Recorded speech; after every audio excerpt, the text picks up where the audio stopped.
નમસ્કાર વિદ્યાર્થી મિત્રો, ધ સ્માર્ટ લર્નર ચેનલમાં આપનું સ્વાગત છે। તો વિદ્યાર્થી મિત્રો, આજના વિડીયોમાં આપણે ધોરણ 9 સામાજિક વિજ્ઞાન વાર્ષિક પરીક્ષા માટે મોસ્ટ આઈએમપી પ્રશ્નપત્ર જોવાના છીએ। વિદ્યાર્થી મિત્રો, આ પ્રશ્નપત્રમાંથી તમારા સામાજિકના પેપરમાં વાર્ષિક પરીક્ષાના પેપરમાં 100% 50 થી 60 માર્ક્સ જેટલું પૂછાવાનું છે। તો ચાલો વિદ્યાર્થી મિત્રો, આ પેપરનું સંપૂર્ણ સોલ્યુશન કરતા પહેલા તમે ચેનલમાં નવા તો ચેનલને સબસ્ક્રાઇબ કરો અને વિડીયોને લાઇક કરો અને તમારા મિત્રો સુધી શેર કરો। તો ચાલો વિદ્યાર્થી મિત્રો, તેનું સંપૂર્ણ સોલ્યુશન જોઈએ। તો પહેલું જ સોલ્યુશનમાં જોઈએ વિભાગ એ। તો વિભાગ એમાં 1 થી 24 પ્રશ્નોના માગ્યા મુજબ ઉત્તર લખો। દરેકનો 1 ગુણ છે। તો કે નીચે આપેલ પ્રશ્નોના જવાબ સાચા વિકલ્પ પસંદ કરી લખો। ઈસ્ટ ઇન્ડિયા કંપનીનું સૈન્યબળ શક્તિશાળી હોવા છતાં નવાબના સૈન્યને પરાજય આપવાનું સરળ ન લાગતા રોબર્ટ ક્લાઇવે કઈ યોજના બનાવી હતી? તો વિદ્યાર્થી મિત્રો, તેમાં જવાબ આપશે 4 ઓપ્શન આપેલા છે: વફાદારી, ભાઈબંધી, દગાખોરી, જોડાણવાદ। તો વિદ્યાર્થી મિત્રો, રોબર્ટ ક્લાઇવે કઈ યોજના બનાવી હતી? તો દગાખોરીની યોજના બનાવી હતી, એટલે તેમાં ઓપ્શન નંબર બી આવશે। પછી છે મેં સ્વાતંત્ર્યનું આંદોલન દરમિયાન જાહેર કર્યું છે સ્વરાજ મારો જન્મસિદ્ધ અધિકાર છે, તેને લઈને જ હું જંપીશ, આ વિધાન કોણ બોલે છે? તો વિદ્યાર્થી મિત્રો, આ વિધાન છે બાળ ગંગાધર તિલક બોલે છે, એટલે ઓપ્શન નંબર બી। પછી સ્વતંત્રતા મળ્યા બાદ ભારતના તત્કાલીન ગૃહ પ્રધાન તરીકે કોની નિમણૂક થઈ હતી? તો તેમાં પ્રધાન તરીકે સરદાર વલ્લભભાઈ પટેલની નિમણૂક થઈ હતી ગૃહ પ્રધાન તરીકે, અને દેશના પ્રધાનમંત્રી તરીકે થઈ હતી જવાહરલાલ નહેરુ। તો આમાં ત્રીજામાં ઓપ્શન નંબર સી જવાબ આવશે। પછી છે ભારતમાં કેવા પ્રકારની લોકશાહી ચાલે છે? તો વિદ્યાર્થી મિત્રો, ભારતમાં કેવા પ્રકારની લોકશાહી ચાલે છે? તો તેમાં સંસદીય લોકશાહી ચાલે છે। પછી છે જો માર્ગ વન વે જાહેર કરેલો હોય તો તમે ખાલી જગ્યા। તો વિદ્યાર્થી મિત્રો, જે દિશામાં વાહન પ્રતિબંધ હોય તે દિશામાં જવું, જે દિશામાં વાહન પ્રતિબંધ હોય તેમાં ન જવું, રોંગ સાઈડ વાહન ચલાવી જવું, ગાડી રિવર્સમાં લઈ જવી। તો તેમાં તમારો ઓપ્શન નંબર સાચું બનશે બી, જે દિશામાં વાહન પ્રતિબંધ હોય તે દિશામાં ન જવું। પછી છઠ્ઠો ક્વેશ્ચન છે વિદ્યાર્થી મિત્રો કે અસહકાર આંદોલનના ભાગરૂપે શિક્ષણ છોડી તેના સ્થાનો રાષ્ટ્રીય શાળાની સ્થાપના થઈ, તે ગાંધીજી દ્વારા ખાલી જગ્યા વિદ્યાપીઠ દ્વારા કરવામાં આવી હતી। તો તે વિદ્યાપીઠ કઈ હતી? તો તેમાં આવશે ઓપ્શન નંબર બી સાચું, કે ગુજરાત વિદ્યાપીઠ। પછી ભારતના વડાપ્રધાન નરેન્દ્ર મોદી અને ચીનના વડાપ્રધાન જિનપિંગ વચ્ચે ખાલી જગ્યા અમદાવાદ ખાતે સૌ પ્રથમ મુલાકાત થઈ, તો તેમાં આવશે ઓપ્શન નંબર સી રિવરફ્રન્ટ। પછી દિલીપભાઈ ની ઉંમર 55 વર્ષની છે, હિમાંશુની ઉંમર 67 વર્ષ છે, તો રાજેશની ઉંમર 71 વર્ષ છે। તો આ ત્રણેયમાંથી કોણ સુપ્રીમ કોર્ટના ન્યાયાધીશ બની શકે? તો વિદ્યાર્થી મિત્રો, અહીં સુપ્રીમ કોર્ટના ન્યાયાધીશ કોણ બની શકશે? તો તે હિમાંશુભાઈ બની શકશે, એટલે ઓપ્શન નંબર એ સાચું આવશે। પછી છે ઋતુ પ્રમાણે બદલાતી આબોહવા એટલે?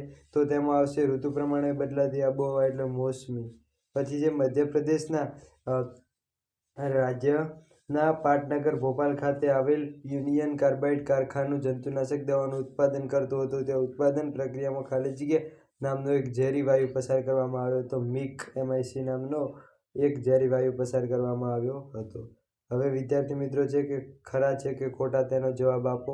તો પહેલું જ વિધાન એવું છે કે ભારતીય બંધારણ 26મી નવેમ્બર 1950ના દિવસે પસાર કરવામાં આવ્યું હતું। તો વિદ્યાર્થી મિત્રો, આ વિધાન કેવું આવશે? ખોટું આવશે। તો અહીંયા તમે અહીં સોલ્યુશન પણ જોઈ શકો છો એક સ્ક્રીનમાં। બંધારણ 26 નવેમ્બર 1950માં નહીં, પરંતુ 1949માં ના રોજ સ્વીકારવામાં આવ્યું હતું, પરંતુ 26મી જાન્યુઆરીથી 1950થી તેનો અમલમાં ઉપયોગ આવ્યો હતો। તો વિદ્યાર્થી મિત્રો, આ વિધાન કેવું આવશે? ખોટું આવશે। પછી છે હેબિલસ કેપ્ટિસ એટલે બંદી પ્રત્યક્ષીકરણ, તો આ વિધાન કેવું આવશે? વિદ્યાર્થી મિત્રો, ખરું આવશે। પછી સમુદ્ર સપાટીથી ઊંચાઈ વધે તેમ તાપમાન પણ વધે છે, તો આ વિદ્યાર્થી મિત્રો કેવું આવશે? ખોટું આવશે, 13મો ઓપ્શન।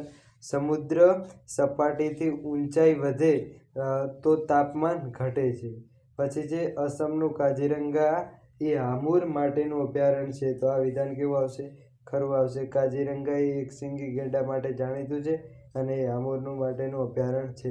પછી છે 15મું, જો પંજાબની મુલાકાત લેશો તો તેઓના મુખ્ય ખોરાક તરીકે મેદુવડાનો સ્વાદ ચાખશો, તો આ કેવું આવશે? વિદ્યાર્થી મિત્રો, ખોટું આવશે। મેદુવડા એ દક્ષિણ ભારતનો ખોરાક છે, પંજાબનો ખોરાક નથી। પછી છે વિદ્યાર્થી મિત્રો યોગ્ય જોડકા જોડો. તો જોડકા જોડવાના છે. તો તેમાં પહેલું આપ્યું છે બંગાળનું વિભાજન. તો બંગાળના વિભાજનમાં શું આવશે વિદ્યાર્થી મિત્રો? તો તેમાં અહીં તમે જવાબ પણ જોઈ શકો છો. વાયરસ પોઈઝક વાઇસરોય કર્ઝન. પછી હોટલાઇન. તો હોટલાઇનમાં શું આવશે?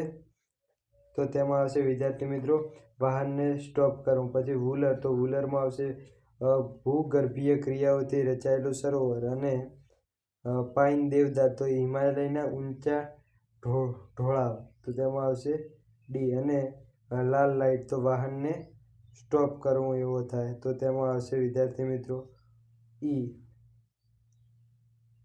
પછીનો ક્વેશ્ચન હોટલાઇન. તો હોટલાઇનમાં વિદ્યાર્થી મિત્રો એ નહીં આવે. હોટલાઇનમાં આવશે ક્યુબાની કટોકટી આવશે. સોરી, હોટલાઇનમાં તે ઓપ્શન નહીં આવે.